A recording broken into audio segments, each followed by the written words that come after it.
வயிற்றுக்கான உணவு அல்ல. வயிற்றுக்கான இது எதற்கான உணவு? ஆன்மாவுக்கான உணவு.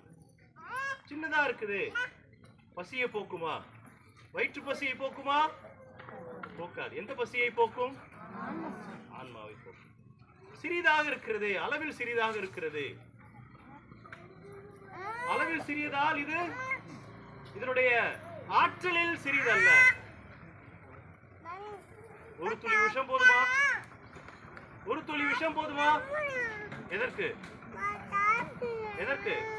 உயிரை எடுப்பது இல்லையா? நம்மள உடல் நலம் இல்லாதவர்கள், நோயாளிகள், சில நம்ம கூட உடம்பு சரியில்லைன்னா என்ன செய்வோம்? மாத்திரை போடுவோம். மாத்திரை எவ்வளவு பெருசு இருக்கும்?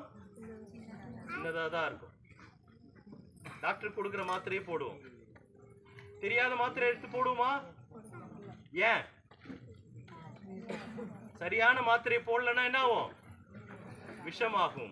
தவறான மாத்திரை, சரியான மாத்திரை என்ன செய்யும்? உடல் நலத்தை சுகமாக்கும். தவறான மாத்திரை விஷமாகும்.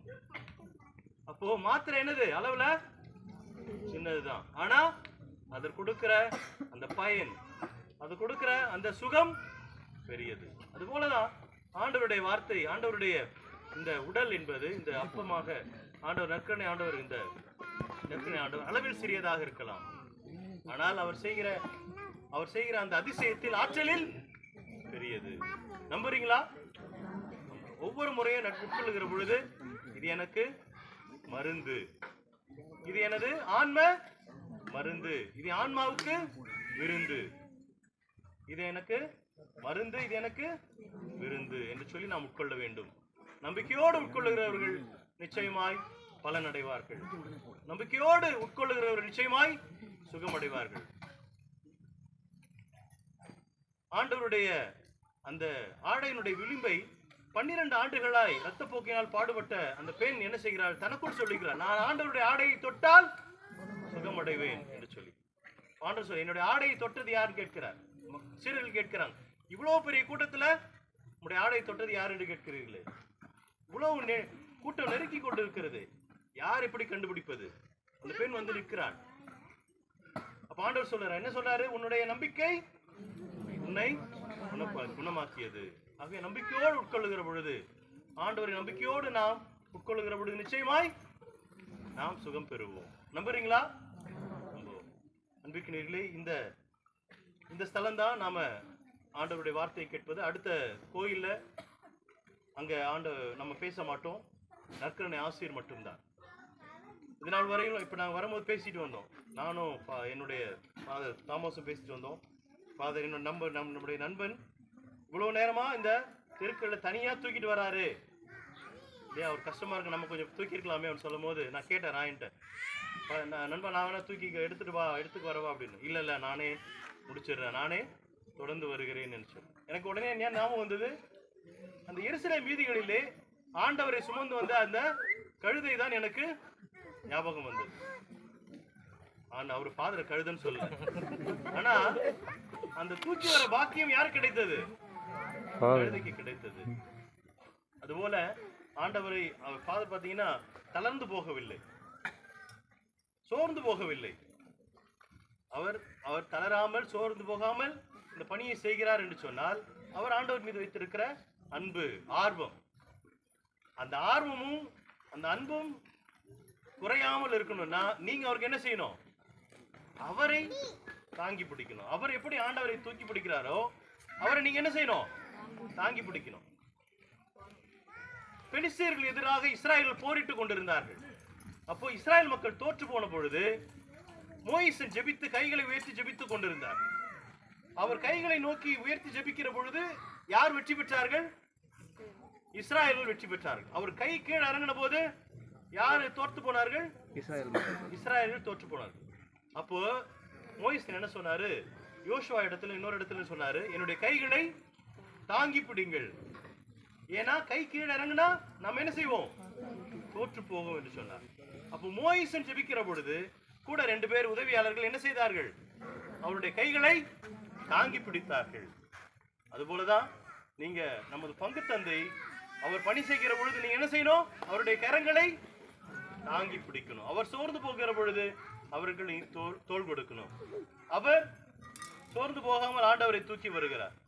அவருக்கு நீங்க என்ன செய்யணும்? துணையாக நிற்க வேண்டும். ஆகவே அன்பிற்கினியர்களே, இந்த நாளிலே நம்முடைய ஆண்டவர் நம்மோடு உடன் பயணிக்கிறார், நம்மோடு உடன் வருகிறார். அந்த ஆண்டவரை நாம் உடன் நடந்து வந்து அந்த ஆண்டவரை நாம் ஆராதிப்போம். அனைவரும் முழந்தால் படியிடுவோம்.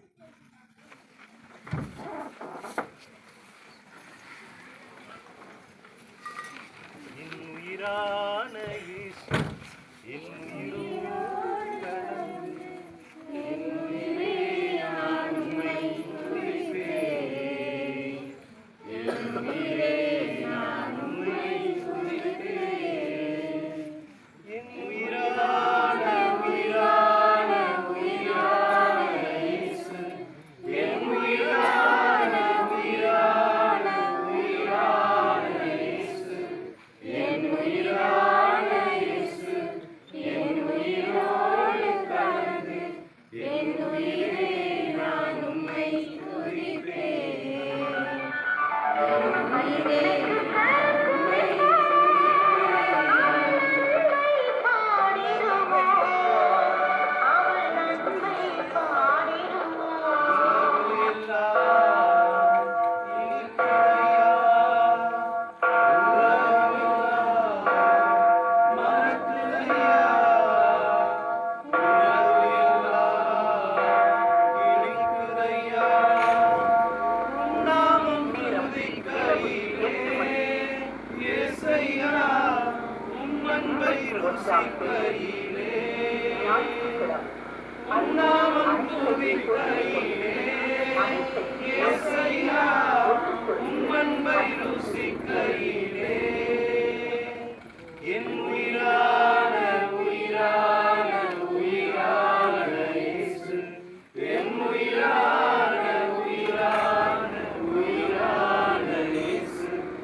எங்களுக்கு உணவாக மருந்தாக விருந்தாக வந்தீர்கள் என்று சொல்லுகிறோம்.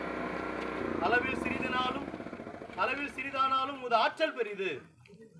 இதோ உம்முடைய இந்த சிறிய அப்பத்திலே நற்கருணை பிரசன்னத்திலே நீர் எங்களை கூட்டி சேர்த்திருக்கிறீர். உமது ஆற்றல் பெரிதான அந்த ஆற்றலில் எங்களை வாழ வைத்துக் கொண்டிருக்கிறதுக்கு நன்றி சொல்லுகிறோம். அன்பு தகப்பனே, நாங்கள் உம்மை ஒவ்வொரு நாளும் உட்கொள்ளுகிற பொழுது, ஒவ்வொரு வேளையிலும் உட்கொள்ளுகிற பொழுது நம்பிக்கையோடு நாங்கள் உம்மை உட்கொள்ளுகிறோம். எமக்கு நீர் மருந்தாக எங்களது உடலில் இருக்கிற எல்லா விதமான காயங்களில் இருந்தும் நோய் நோக்காடுகளில் இருந்தும் விடுதலை அளிப்பீர் என்ற நம்பிக்கையோடு உட்கொள்ளுகிற பொழுது நீர் எமக்கு சுகம் தருவீராக, எம்மை பலப்படுத்துவீராக, எம்மை நீர் தாமே ஆற்றல் படுத்துவீராக.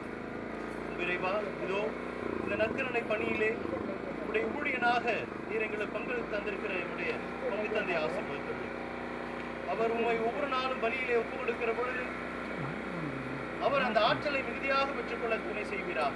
அவர் சோர்ந்து போகிற தருணங்கள் எல்லாம் நாங்கள் அவருக்கு தோள் கொடுத்து அவரோடு உடன் பணி செய்கிற அந்த ஆற்றலை எங்களுக்கு தருவீரா.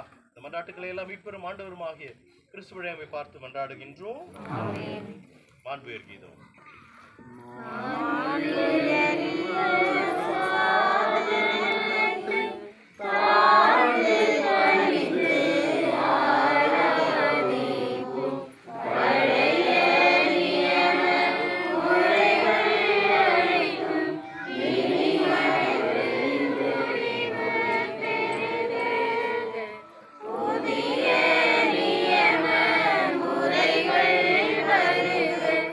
உலக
இந்த வியப்புக்குரிய திருவருட்சாதனத்திலே உம்முடைய திருப்பாடுகளின் நினைவை எங்களுக்கு விட்டு சென்று உமது திருவுடல் திருரத்தம் இவற்றின் மறைபொருளை வணங்கும் நாங்கள் உமது மீட்பின் பலனை இடைவிடாமல் அனுபவிக்க அருள் தாரும்.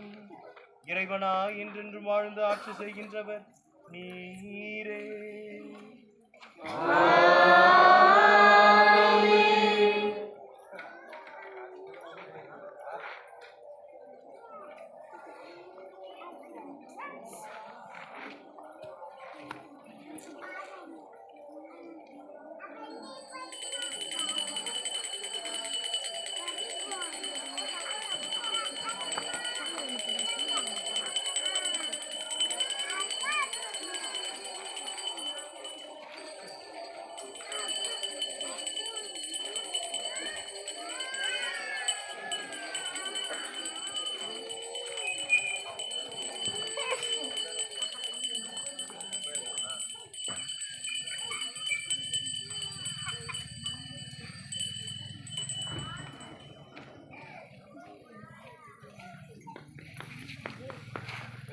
சார்ந்த சகோதர சகோதரிகளே, நாம் நம்முடைய இந்த திவ்ய நற்கருணை பவனியை நம்முடைய ஆலயத்தில் நிறைவு செய்கிறோம்.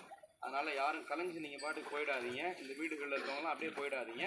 தயவுசெய்து எல்லாரும் ஆலயத்திற்கு வந்து இறுதி ஆசிரியை பெற்று நாம் மீண்டும் வீட்டுக்கு செல்லலாம். அதனால் தயவுசெய்து கலையாமல் அனைவரும் நற்கருணை நாதரோடு உடன் பயணம் செய்வோம்.